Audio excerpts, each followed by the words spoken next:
Georgios Kondylis was a general of the Greek army and Prime Minister of Greece. He was nicknamed Keravnos, Greek for thunder or thunderbolt. Military career. Kondylis was born in Prousis. He enlisted in the army as a volunteer in 1896, and fought with the Greek Expeditionary Corps in Crete. He was later commissioned and participated in the Macedonian struggle leading his own guerrilla band, and was promoted to captain during the Balkan Wars. He supported the movement of National Defensive Eleftherios Venizelos during the First World War, rising to the rank of lieutenant colonel. A firm Venizelist, he opposed the restoration of King Constantine I in 1920, fleeing to Constantinople together with other Venizelist officers in organizing the democratic defense. He returned after the 1922 revolution as a major general, suppressed the royalist revolt of 1923, retired from the army, and became involved in politics.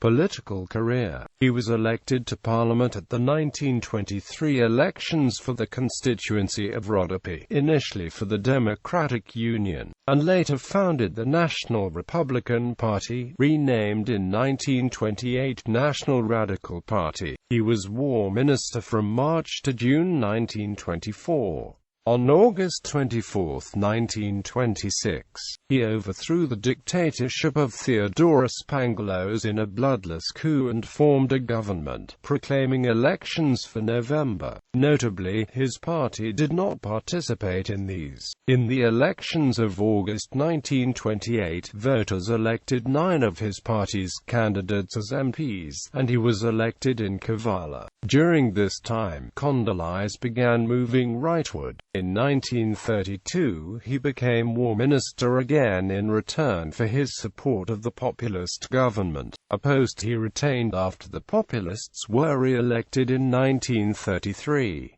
For this post he was instrumental in crushing the March 1935 Venizelist revolt. In the period immediately following the revolt, Kondylis became the real power in the country. He sacked numerous pro-republican soldiers and civil servants, and condemned Venizelos to death in absentia. By now, Kondylis was one of the strongest proponents of restoring the monarchy. However, he opposed Prime Minister Panagiotis Saldaris's call for a referendum. On October 10, 1935, Kondylis and several other officers called on Saldaris and forced him to resign. Kondylis forced President Alexandros Ximas to name him the new premier. Later that day, Kondylis forced Ximas to resign, declared himself regent, abolished the republic and staged a plebiscite on November 3 for the return of the monarchy. The official tally showed that 98% of the voters supported the return of George II,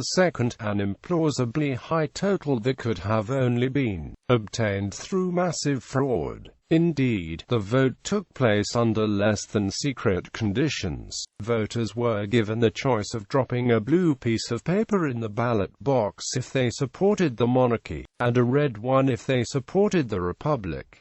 Those who supported the republic risked being beaten up. Under those circumstances, it took a brave Greek to vote no. By this time, Kondylis had turned so far to the right that he now openly sympathized with fascism. He hoped to echo Benito Mussolini's example in Italy, in which Victor Emmanuel III had been reduced to a puppet. George returned to Greece on the 25th of November and retained Kondylis as Prime Minister.